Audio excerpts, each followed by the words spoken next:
Кемнеке иң еракка очар? Бүген һәркемне шул сорау борчый. Самолет ничек кенә төгәл ясалмасын, ярыш вакытында теләсә нинди хәл килеп чыгарга мөмкин. Мен бу ярышка беренче тапкыр килдем әле. Һәм бу авиапланерлар ясап беренче ел гына шөгыльләнәм. Миңа бу самолетларны ясау бик ошый. Һәм без монда тырышып җиңәргә дип килдек. Ләкин әз генә тагын тырышырга булган.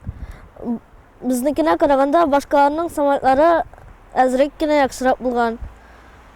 Икенче юлы бу ярышларга килгәндә без инде тагын да яхшырак һәм тагын да катырак тырышырбыз. Кырыклап катнашучы шул кадәр үк аэроплан, таләпләр һәркемгә бер үк. Самолетның канатлары 50 сантиметрдан да артмаска тиеш. Һавага җибәргәч 4 секундтан да кимрәк очса, шулай ук ярыштан төшеп кала.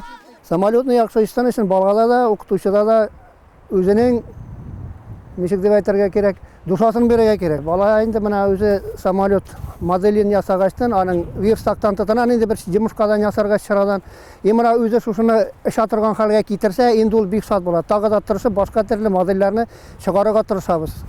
Очкычлар ясау өчен кул астында булган материаллар, нигездә юкә агачы һәм төбәгә ябыштыра торган плинтус кулланыла. Самолетның авырлыгы 25 граммнан да артмаска, ике канатада тигез булырга тиеш. Олгы һәм аркы өлешләрнең бер үк авырлыкта булуы да һавада зур роль уйный ди яшь очучылар. Безгә җитәкчебез шул самолетның төшүчеләрен алып кайткач, без бик кызыгып, аларны ясый башладык. Алар ахырына кадәр җитә алдык инде, иштелар самолетлар. Бу самолетлар белән без төрле шәһәрләргә ярышларга да барганыбыз бар. Ул Нижнекам, Сәлмәт булды инде. Самолет яхшырачы өчен без моны шундый катапульт ясадык. Ул аерыла һәм самолетны җибәргәндә безгә бик күпкә булышан тору да кирәк, ул аякларына басып тора. Һәм кирәкле тизлекне җыеп өлгерә самолет. Ярышка өчен самолетларның күчермәләрен ясап килүчеләр дә булды.